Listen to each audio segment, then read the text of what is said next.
మన ఇంటికి ముగ్గురు చుట్టాలు వస్తారు ఎట్లా? అత్తే రాని ఏదో ఒకటి అంట రాదు. ఇంట్లో బియ్య పిత్తులేదు. ఇంకేం లేవా?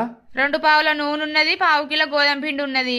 గా చెట్టుకోమ 4-5 వంకాయ పిందెలు ఉన్నాయి. ఇప్పుడు పైసల వల్ల అడిగితే ఎవరిచ్చేటట్టున్నారే? అసలే ఇది నెలాఖరు. చిల్లర బొల్లర దాచి పెడితే ఎప్పటికీ నాకుడేనా? ఇప్పుడు ఏం చేస్తావు? చేయి చుట్టాలకు. చెట్టుకున్న 4 వంకాయలు తెంపి కూరండు. ఉన్న పిండితోటి 5 రొట్టెలు చెయ్యి. చుట్టాలు వచ్చినాక వాళ్ళతో పాటు నాకు కూడా ఒక రొట్టె. నాకేసిన రొట్టె చెప్ప తిని ఇంకొకటి అయ్యి అని ప్లేట్ దాపుతా నీకు. అప్పుడు నువ్వేమంటావంటే ఏవుకో మనిషి అనటోళ్ళు ఒకటి కన్నా ఎక్కువ తింటరా అని నువ్వను. అట్లా అన్న తర్వాత అన్న మీరు మనిషి రొట్టె రాదుర్రా అని వాళ్ళని అడుగు. ఇక పూట అట్లా గడిచిపోతుంది. సరేనా?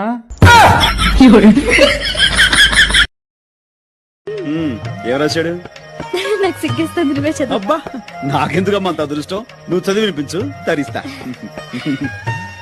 ప్రియాతి ప్రియమైన పద్మావతికి నిన్ను చూడగానే నేనేంటో అయిపోయాను. నాకేదో వచ్చేసింది. ఇంకేం వస్తే మాయరోగం వస్తాయి. అదే మరి ఎగతాళి అవుతున్నది. నేను చదివేది నువ్వు వినంతే. చదువు చదువు.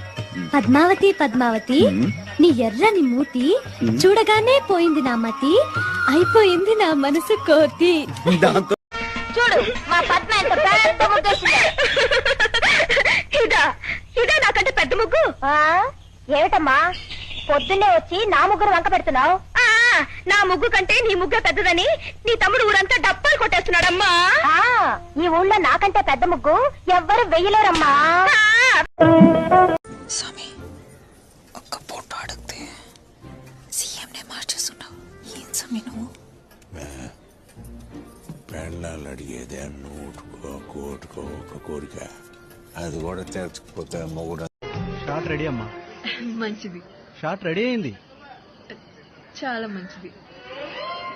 షాట్ రెడీ అంటే నువ్వు వెళ్ళాలని అర్థం. అంటే నాయకురావు వచ్చారనమాట.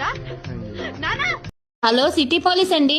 అవును చెప్పండి సార్, జగదంబ మసీద్ దగ్గర ఉన్న సీసీ క్యామ్ పనిచేస్తుందండి.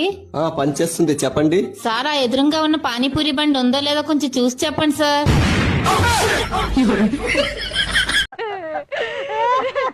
ఎందుకు ఏడుస్తున్నారు? ఇప్పుడు ఏమైందని? ఏమో ఏడు పాపండి. ముందా ముసు తీయండమ్మా. ఏమైందని అడుగుతున్నాను.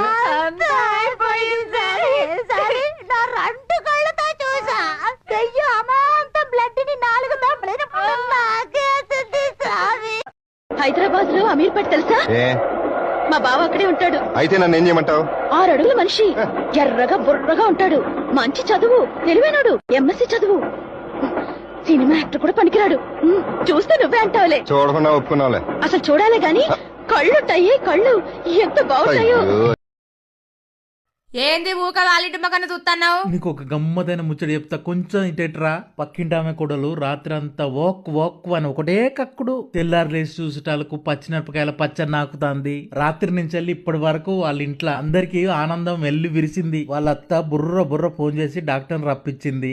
ఏమైంది డాక్టర్ సార్ అని వాళ్ళ ఇంట్లో అందరూ డాక్టర్ అడిగారు. ఏం కంగారు పడిన అవసరం లేదమ్మా, అవి ఆల్కహాల్ వాంతులు. ఆల్కహాల్ నే న్యాయం చేస్తది, ఇంకొక 90 తెచ్చి ఇర్రి అని చెప్పిండు. మరి నీకెందుకు అంత సంబరం అవుతుంది? ఇద్దరం కలిసి ఒక్క కానే తాగినాం.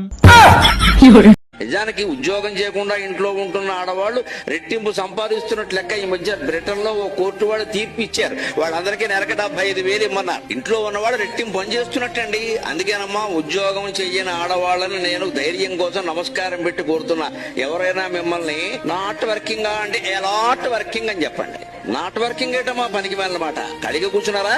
మంచమే పడుకున్నారా? వర్కింగ్ లో ఉన్న వాళ్ళకి ఒక సమయం ఉందండి. ఇళ్ళకి సమయం లేదండి, ఎక్కడ ఆదివారం లేదండి, అమావాస్య లేదండి, అనారోగ్యం వచ్చిన దిక్కు లేదండి. నిజం కాదా ఇది? పక్కా నిజం. ఉద్యోగంలో ఉన్న వాళ్ళకి సెలవు ఉందమ్మా, ఆదివారం ఉంది, కొన్ని సెలవులు ఉన్నాయి, పండగలు ఉన్నాయి. ఇంట్లో పండగ వస్తే రెట్టింపు పని, పిండి వంట చేయాలి. మామూలు రోజు అయితే వంట ఉండదు, సరిపోతుంది. పండగ వస్తే ఏం చేసావమ్మా అంటాడు. మళ్ళీ అమ్మాను కూడా మమ్మీ అంటాడు. ఇది గొడవ.